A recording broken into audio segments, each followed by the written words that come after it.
여러분 안녕하십니까? 충북 지역의 다양한 소식과 정보를 담은 뉴스박스 11월 5일 목요일 순서 지금 바로 시작합니다.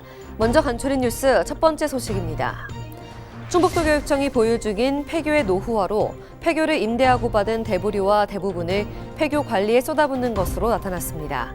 어제 충북도의회 행정사무감사 자료에 따르면 충북의 전체 폐교 257곳 중 47.1%인 119곳은 매각됐으나 절반이 넘는 134곳은 현재 보유 중인 것으로 집계됐으며 보유한 폐교 4곳 중 1곳은 여전히 활용되지 않고 방치되고 있다고 도의회는 전했습니다.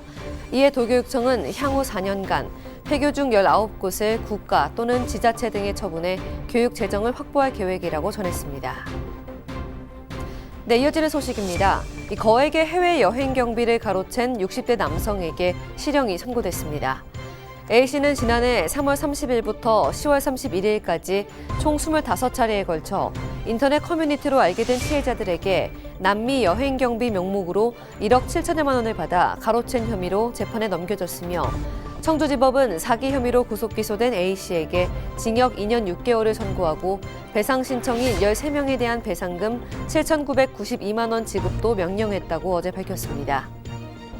네, 이어지는 소식은 모닝톡과 함께할 텐데요. 옛 대통령 별장인 청남대에 설치된 전두환 노태우 전 대통령 동상 철거를 위해 재정이 추진됐던 조례안이 폐기 절차에 들어간다고 도의회가 밝혔습니다. 오늘 이에 대한 자세한 소식 소셜미디어 테이의 안태희 국장님과 이야기 나눠보겠습니다. 국장님 안녕하십니까? 네, 안녕하세요. 네, 요즘 참 이 문제로 시끄러웠었죠. 이상식 충북도 의원이 이 청남대에 설치됐던 전두환, 노태우 전 대통령 동상 철거에 대한 이 동상 철거를 위해서 자신이 대표 발의했던 조례안의 폐기에 들어갔다고요. 네, 그렇습니다. 공식 명칭은 이제 철회입니다. 그래서 이상식 의원은 그동안 자기가 대표로 발의를 했는데 결국은 충북도의회 행정문화위원회가 이것을 상정하지 않고 보류를 했거든요. 네. 그러면서 이런 문제에 대해서 충북도가 이제 충북도의회를 무시하고 여러 가지 이 문제를 야기했다라고 하면서 강력하게 반발했는데 결국 이걸 폐기하고 도가 알아서 이제 청남대에 있는 두 동상을 없애라라고 이제 압박을 가하게 됐습니다. 네, 이로 인해서 떠넘기기식이다라는 비판도 많지 않았습니까?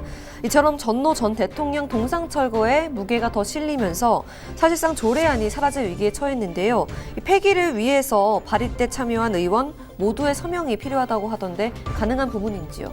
네, 이제 25명이 동의를 했습니다. 그러니까 이상식 의원 빼고 24명이 동의를 해야 되는데 철회를 할 때는 그냥 철회한다고 되는 게 아니고 거기에 서명했던 24명의 동의를 다 서명을 받아야 된답니다. 네. 그런데 이제 의원들이 한꺼번에 다 서명을 하기가 쉽지 않아서 오는 9일까지 동의를 받아서 철회 절차에 돌입한다고 하는데요. 또 일부에서는 그걸 왜 철회를 하느냐, 그냥 네. 둬라라는 요구도 있는 것으로 알려주고 있는데 어쨌든 전두환 노태우 두 동상을 철거하겠다고 했던 충북도 입장이나 그 관련해서 조례안을 통과시키려고 했던 의회나 모두 서로 떠넘기기만 하고 있고 그렇죠. 결론은 이 동상은 오래도록 남아있을 것 같다. 그래서 반발도 훨씬 더 심해지고 있는 이런 상황입니다. 네. 그동안 충북도는 도의회가 관련 조례안을 추진하고 있다며 동상 철거 여부 결정을 미뤄온 가운데 의회 내부에서도 아직까지 조례안 폐기를 일부 반대하는 의견이 있어서 조례안이 폐기 수순으로 이어갈지 아니면 수정안으로 처리될지는 조금 더 관심을 갖고 지켜봐야 될 것 같습니다. 오늘 모닝톡 여기까지 하고요. 계속해서 뉴스 파헤치기 이어갑니다.